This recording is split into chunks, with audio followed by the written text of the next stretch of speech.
Avant de plonger dans cette histoire incroyable, pensez à vous abonner à la chaîne et à activer la cloche. Ici, chaque récit a quelque chose à dire, et vous ne voudrez pas en manquer un seul. Un vent frais balayait Central Park, en cette fin d'après-midi d'octobre, soulevant les feuilles rousses et dorées qui tombaient des érables comme des fragments de mémoire. L'air portait cette odeur caractéristique de bois humide et de terre, annonçant l'approche de l'hiver. Le ciel était teinté d'un gris pâle, et le soleil, bas à l'horizon, projetait une lumière dorée qui dansait sur la surface du grand étang. Les passants se faisaient plus rares à cette heure. Quelques joggeurs emmitouflés passaient en silence, leurs pas feutrés étouffés par les feuilles. Une mère poussait lentement une poussette, absorbée dans ses pensées. Les rires des enfants s'étaient dissipés avec la chaleur du jour, et le parc semblait désormais suspendu dans une tranquillité mélancolique. Assis sur un banc en fer forgé, près du bord de l'eau, Alexander White semblait sculpté dans la pierre. Son manteau noir était parfaitement ajusté, sa cravate soigneusement nouée, et pourtant, une lassitude imperceptible alourdissait ses épaules. À ses pieds, une tasse de café à moitié vide tremblait sous les assauts du vent. À côté de lui, Émilie, sa fille de 8 ans, était recroquevillée dans son fauteuil roulant, les mains jointes sur ses genoux, le regard perdu dans les reflets tremblants de l'eau. Depuis 3 ans, depuis ce jour maudit, elle ne parlait presque plus. Elle observait le monde sans vraiment y appartenir, comme si une partie d'elle était restée coincée dans ce moment suspendu, juste avant l'impact. L'accident avait été brutal. Une berline lancée à vive allure, conduite par un homme ivre, avait fauché la voiture familiale à la sortie d'un théâtre. Alexander s'en était sorti sans une égratignure, comme protégé par un destin ironique. Sa femme, Claire, avait été tuée sur le coup, son corps brisé par la violence du choc. Émilie, elle, avait survécu, mais la moelle épinière sectionnée, elle n'avait plus jamais bougé ses jambes. Alexander, cet homme que rien ne semblait pouvoir ébranler dans les sphères glacées de la finance, s'était écroulé intérieurement. Il avait vendu ses parts dans plusieurs de ses entreprises pour financer des traitements. Il avait rencontré les plus grands spécialistes à Boston, Zurich, Tokyo, même à Séoul. Chaque diagnostic était un coup de massue. Toujours le même mot, irréversible. Et maintenant, il était là. Chaque samedi, il emmenait Émilie à Central Park.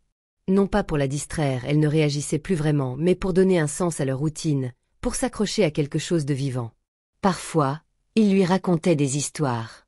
D'autres fois, il restait silencieux, comme aujourd'hui. Alors que le ciel s'assombrissait lentement et que les premiers lampadaires s'allumaient dans le parc, une silhouette apparut au bout de l'allée.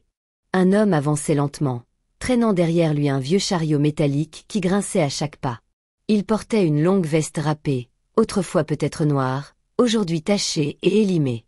Sa barbe grisonnante masquait partiellement un visage marqué par la vie, mais ses yeux étaient d'un bleu perçant, presque translucide. Un bleu qu'Alexander n'avait jamais vu, ni dans les affaires, ni dans ses cauchemars. Le chariot contenait des bouteilles vides, des journaux froissés, un sac de couchage roulé. L'homme s'arrêta devant eux, à quelques pas du banc. Il les regarda sans crainte, ni hostilité. Puis il parla, d'une voix grave, posée, étrangement apaisante. « Monsieur, dit-il calmement, je peux rendre à votre fille sa capacité à marcher. » Le temps sembla se figue. Le vent cessa, les bruits du parc disparurent. Alexander sentit son cœur rater un battement. Il tourna lentement la tête vers l'homme. « Qu'avez-vous dit » souffla-t-il, la gorge serrée. El inconnu se abanca de un pas. Émilie leva les yeux vers lui pour la première fois depuis des jours. « Je peux la guérir, » répéta-t-il. « Si vous acceptez. » Alexander bondit sur ses pieds, les traits tendus entre colère, incompréhension et un espoir dangereux qu'il n'osait plus s'autoriser à ressentir.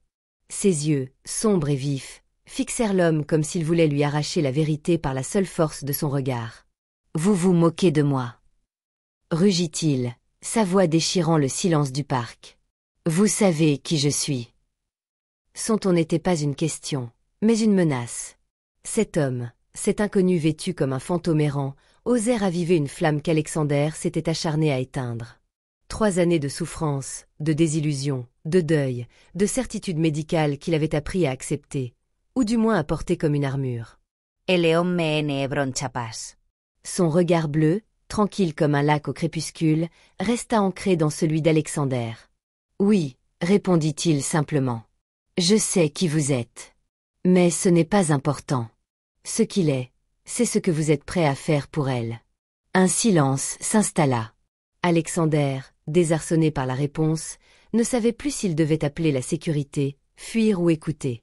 Ses poings tremblaient, mais ce n'était pas de rage. C'était la peur. La peur que cet homme dise la vérité. Get out change. Ou pire, qu'il mente et brise Émilie une fois de plus. À côté, Émilie, d'ordinaire si figée, avait tourné la tête. Ses yeux noisettes s'étaient posés sur le vieil homme avec une curiosité mêlée de prudence. Elle cligna plusieurs fois des paupières, comme si elle tentait de voir au-delà de ce qu'il paraissait. Le mendiant s'agenouilla lentement à sa hauteur, posant un genou sur le gravier mouillé. Le crépitement lointain des feuilles dans les arbres semblait se taire pour laisser place à ce moment suspendu. « Ton nom est Émilie, n'est-ce pas ?» demanda-t-il, sa voix devenue presque un murmure, comme une prière. Elle acquiesça, timidement, les doigts serrés autour de l'accoudoir de son fauteuil. Une lueur passa dans son regard. Un écho d'enfance. De celle qu'elle avait perdue trop tôt. « Tu crois au miracle, Émilie ?» Elle haussa les épaules, sans le regarder. Sa bouche s'entr'ouvrit, puis se referma. Finalement, elle répondit. « Je ne sais plus. » Ces mots tombèrent comme un soupir trop lourd pour son petit corps. Alexander sentit son coeur se serrer. C'était la première fois qu'elle parlait à un inconnu depuis l'accident. L'homme inspira profondément, comme s'il absorbait la douleur qu'il venait d'entendre. « Je m'appelle Elia, » dit-il. « Ce que je te propose n'est pas un tour de magie. Ce n'est pas un mensonge. Ce n'est pas un miracle. C'est un don. Mais il a un prix. » Alexander, toujours debout, croisa les bras.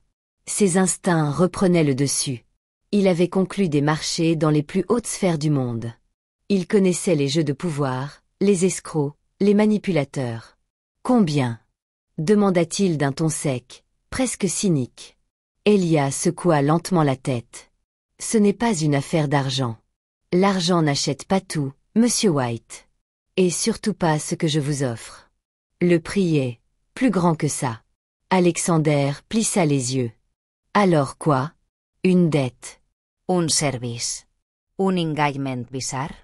Que attendez-vous de moi ?» Elia se releva doucement, faisant craquer ses genoux.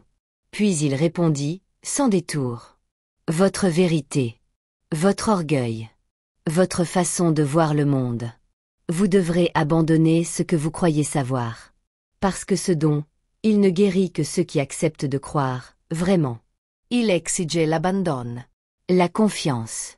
Et la foi. » Un rire nerveux, presque amer, échappa à Alexander. Il passa une main sur son front. « Vous êtes fou, » souffla-t-il. « Complètement fou. Mais, si vous dites vrai si, alors prouvez-le. » Elia s'avança vers Émilie, son regard doux et plein de respect. Il s'accroupit à nouveau, puis tendit lentement sa main vers ses genoux immobiles. « Puis-je » demanda-t-il. Émilie le regarda, hésitante. Puis elle hocha la tête, imperceptiblement. Elia posa sa main avec une infinie délicatesse sur ses jambes. À cet instant, le temps sembla ralentir. Le vent cessa. Même les branches cessèrent de frémir. « Tu sentiras d'abord une chaleur, puis des picotements, » expliqua-t-il. « Dis-moi ce que tu ressens, d'accord ?» Émilie ferma les yeux. Alexander ne respirait plus. Les secondes s'étirèrent. Puis soudain, un souffle. Émilie ouvrit de grands yeux, brillants comme s'ils reflétaient la lumière du ciel entier. « Papa » murmura-t-elle. « Quoi ?» dit Alexander en se penchant. « Je sens mes jambes. » Le lendemain matin, le soleil d'octobre entrait en nappe dorée à travers les grandes baies vitrées du manoir White, niché sur Park Avenue. Les murs, d'ordinaire si silencieux et glacés, vibraient d'une tension étrange. Dans le grand salon orné de marbre, de tableaux impressionnistes et de tapis persans, quelque chose d'inimaginable était en train de se produire. Emily s'éleva. Sans aide. Sans qu'on la soulève. Elle posa un pied nu sur le sol ciré, puis l'autre, hésitante, comme si elle redécouvrait la gravité. Ses jambes tremblaient légèrement, comme deux branches frêles sous le poids d'un miracle. Mais elle tenait debout. Et puis, elle fit un pas. Un autre. Et un autre encore. Dans un coin de la pièce, Alexander, debout mais vacillant, filmait la scène d'une main tremblante. Son téléphone vibrait entre ses doigts comme un oiseau pris au piège. Ses larmes coulaient sans retenue. Pas des larmes discrètes et dignes. Non. De grands sanglots ouverts, d'hommes brisés qui retrouvent une partie de son âme. Autour de lui, le personnel domestique, habitué à l'ordre, à la perfection, à la froideur, était en état de choc. La gouvernante couvrit sa bouche, les yeux pleins d'eau. Un des majordomes lâcha la tasse qu'il tenait. Personne ne comprenait. Mais tous voyaient. Emily March 8. Des médecins furent appelés d'urgence. 2 neurologues de renom, l'un de Columbia, l'autre venu en hélicoptère depuis Boston. Ils firent passer des IRM, des tests de motricité, des examens sensoriels poussés. Tous les dossiers confirmaient ce que l'on savait, lésion médulaire complète, irréversible. Et pourtant, Émilie bougeait, courait même, sous les yeux ébahis de la science. « C'est impossible », murmura l'un d'eux en relisant les clichés. Soit les diagnostics initiaux étaient faux, ce qui est hautement improbable, soit nous avons affaire à quelque chose que nous ne pouvons pas expliquer. Émilie, elle, n'était pas troublée. Elle souriait simplement, ses cheveux bruns flottant alors qu'elle tournoyait dans le salon. « Elia m'a dit que je pouvais le faire », dit-elle en s'arrêtant devant Alexander. « Il a cru en moi, papa. Et moi, j'ai cru en lui. » À cet instant, quelque chose se brisa en Alexander. Pas de douleur, cette fois. Mais une fissure silencieuse dans les murs rigides de son ego, de ses certitudes, de son rapport au monde. Le lendemain, il lança une alerte mondiale. Il fit circuler la vidéo d'Émilie sur les réseaux sociaux, dans les médias, dans les milieux médicaux et spirituels. Il offrit une récompense de 10 millions de dollars à quiconque retrouverait Elia vivant. Une campagne sans précédent. Des drones, des enquêteurs privés, des détectives spécialisés dans les disparitions. Les hôpitaux, les refuges, les commissariats furent interrogés. Aucun résultat. Même les sans-abri de Central Park, interrogés un à un, secouaient la tête. Un vieux avec des yeux bleus et un chariot? Non, jamais vu. Elijah. Ce nom-là, c'est biblique, non? Pas une trace. Pas un mot. Comme s'il n'avait jamais existé. Et pourtant, Émilie marchait, courait, dansait même. Mais au fil des semaines, un étrange malaise s'installa en Alexander. Il était heureux, oui. Mais derrière la joie, une question le rongeait. Qui était Elia? Un homme, un prophète, un ange? Un faux. Un voyageur entre les mondes? Un châtiment ou un cadeau? Et pourquoi lui, Alexander White, un homme de pouvoir, de calcul, d'arrogance, avait-il été choisi pour vivre un tel miracle? Le doute le tiraillait. Il se regardait dans le miroir, incapable de se reconnaître. Le même costume. La même montre suisse. Le même visage. Mais l'homme derrière n'était plus le même. Alors, il décida de changer. Il démissionna du conseil d'administration du White Group, sous les yeux incrédules de ses associés. Il fit vendre ses yachts, ses jets, la moitié de ses propriétés au Hampton, à Saint-Barth, à Dubaï. Il fonda l'Institut Elia, une organisation dédiée à la réhabilitation des enfants accidentés et au soutien des sans-abri. Il ouvrit des centres dans 10 États, créa des bourses, finança des recherches indépendantes sur les phénomènes inexpliqués. Il commença à parcourir les États-Unis, à dormir parfois dans des centres pour sans-abri, à parler avec des anonymes, à écouter leurs histoires, leurs douleurs. Mais à chaque étape, c'était le même schéma, des témoignages contradictoires, des illusions, des pistes floues. Il ressemble à un type que j'ai vu à Détroit, disait une vieille femme dans un refuge du Michigan. Je crois qu'il prêchait dans une église abandonnée du Nouveau-Mexique, lançait un ancien militaire au Texas. Alexander suivait toutes les pistes. Parfois, il croyait apercevoir une silhouette, un regard bleu, mais il n'arrivait jamais à l'atteindre. Comme une ombre toujours en avance d'un pas. Et chaque soir, dans la chambre d'hôtel la plus simple, il regardait sur son téléphone la première vidéo d'Émilie marchant dans le salon, et se demandait « Qu'est-ce que je dois encore comprendre, Elia? Et où es-tu » 5 années passèrent. Émilie avait grandi. Ses cheveux autrefois retenus par des barrettes enfantines flottaient maintenant librement, encadrant un visage déterminé, empreint d'une force tranquille. À 16 ans, elle était déjà bien plus qu'une survivante. Elle était une voix, une figure montante du plaidoyer pour des soins médicaux accessibles et humains. Dans les écoles, les hôpitaux, sur les réseaux sociaux et même à l'ONU, elle racontait son histoire, celle d'un homme venu de nulle part, d'un miracle sans explication, d'un amour qui avait transcendé la logique.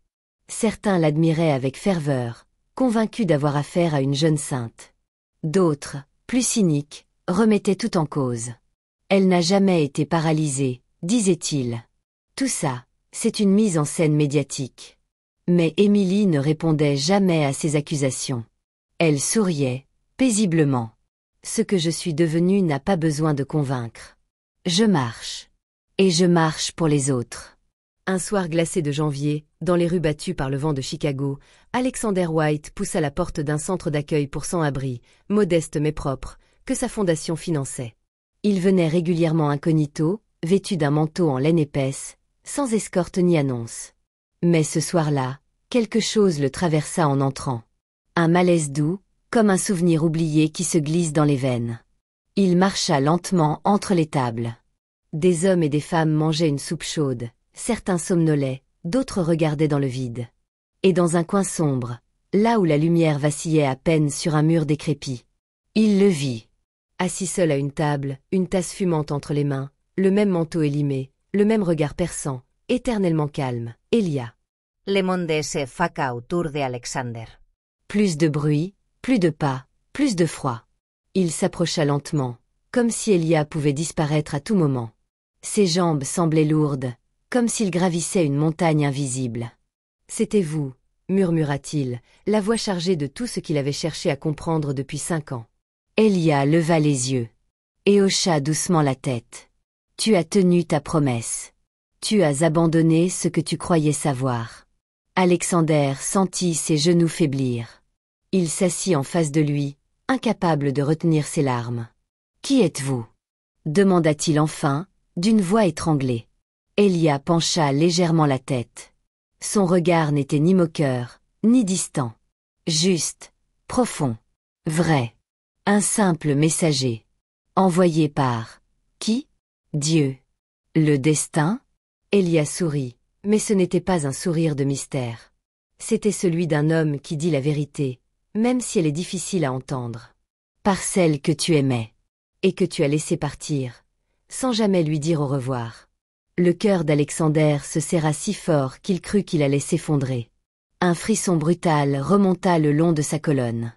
Il murmura, comme un aveu. « Sarah, ma femme. » Elia hocha lentement la tête. « Son amour est ce qui t'a sauvé. Ce que tu crois être un miracle ne vient pas de moi. Ce n'était pas de la magie. C'était un acte de foi. C'était elle, son dernier souffle, sa dernière prière pour vous deux. L'amour pur peut déplacer l'âme. Il peut guérir le corps. Il peut même ramener la lumière chez ceux qui ont tout perdu. » Alexander n'arrivait plus à parler. Il pleurait silencieusement, le visage entre ses mains. Une douleur ancienne se libérait, une peine refoulée depuis la mort de Sarah, ce jour-là, où il était resté froid, absent, refusant de pleurer pour ne pas paraître faible.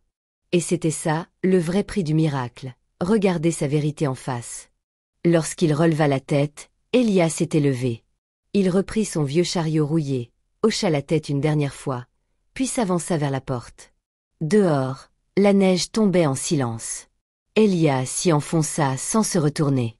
Alexander, encore tremblant, sortit à son tour. Il suivit des yeux la silhouette s'éloignant dans la nuit blanche. Et il vit quelque chose qu'il n'oublia jamais. Les pas dans la neige s'effaçaient à mesure qu'ils apparaissaient. Comme si la terre refusait de garder une trace de lui. Aujourd'hui encore, Emily White parcourt le monde, portant un message plus fort qu'un miracle, la foi, l'amour et le pouvoir de croire en l'invisible. Elle marche dans des bidonvilles, des hôpitaux de guerre, des conférences prestigieuses. Toujours avec cette lumière dans les yeux. Son père, Alexander, vit désormais dans une modeste maison dans les montagnes du Colorado. Il jardine, il lit, il médite. Plus d'empire à gérer. Plus de murs à défendre. Parfois, lorsqu'on lui demande ce qu'il a vu ce soir-là à Chicago, il répond. Ce que j'ai reçu était plus grand qu'un miracle. C'était une leçon. Une chance de redevenir humain. Et au-dessus de sa cheminée, dans un cadre sobre en bois brut, trône une photo. Émilie, marchant pieds nus dans Central Park, bras ouverts, riant au vent. En arrière-plan, flou mais distinct, on devine une silhouette. Un homme barbu. Un manteau râpé. Et ce regard lointain, fixé vers un horizon que lui seul semblait comprendre.